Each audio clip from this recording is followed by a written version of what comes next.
नमस्कार मेरे प्यारे दोस्तों, कैसे हैं आप? अच्छे हैं ना? आप रोज रोज नई नई कहानियां सुन रहे हैं ना दोस्तों? जरूर सुन रहे होंगे। चलो तो फिर आज सुनते हैं एक नई कहानी। आज की कहानी का नाम है एकता और समझदारी। ऊंचे आकाश में सफेद कबूतरों की एक टोली उड़कर जा रही थी। उन्हें बहुत दूर जाना था, लंबा रास्ता था। सुबह से उड़ते उड़ते थकान होने लगी थी। सूरज तेजी से चमक रहा था। कबूतरों को भूख लगने लगी थी। तभी उन्होंने देखा कि नीचे जमीन पर चावल के बहुत से दाने पड़े थे। कबूतरों ने एक दूसरे से कहा, चलो भाई, थोड़ी देर रुककर कुछ खा लिया जाए, फिर आगे जाएंगे। एक बुजुर्ग कबूतर ने चारों ओर देखा।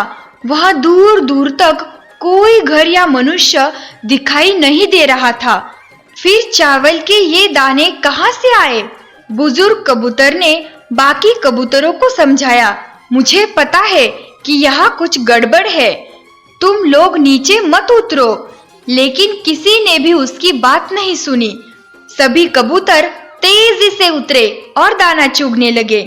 इतने बढ़िया दाने बहुत दिनों के बाद खाने को मिले थे। वो बहुत खुश थे। सभी ने भरपेट खा लिया तो बोले, चलो भाई, अब आगे चलते हैं। लेकिन ये क्या, जब उन्होंने उड़ने की कोशिश की तो उड़ ही नहीं पाए। दानों के साथ साथ वहां एक चिड़ीमार का जाल भी था, जिसमें उनके पांव फंस गए थे। उन्हें अपनी गलती पर पछतावा हुआ। बूढ़ा कबूतर पेड़ पर बैठकर सब देख रहा था। उसने जब अपने साथियों को मुसीबत में देखा तो फौरन उड़ा और चारों ओर देखा। दूर से उसे चिड़ीमार आता दिखाई दिया। वो फौरन लौटा और अपने साथियों को बताया। सब वहां से निकलने का उपाय सोचने लगे। तब बूढ़े कबूतर ने कहा, दोस्तों, एकता में बड़ी शक्ति होती है। सब एक साथ उड़ोगे तो जाल तुम्हें रोक नहीं पाएगा। उसने गिना, 1 2 3, उड़ो। सारे कबूतरों ने एक साथ जोर लगाया और जाल उनके साथ उड़ने लगा। जब तक चिड़ीमार वहां पहुंचा तब तक जाल काफी ऊपर उड़ चुका था। वो देखता ही रह गया और कबूतर जाल लेकर उड़ गए। बूढ़ा कबूतर सबसे आगे उड़ रहा था। काफी देर उड़ने के बाद वो नीचे उतरे। वहां कबूतरों के दोस्त चूहे रहते थे। चूहों ने अपनी तेजी दांतों से जाल काट दिया।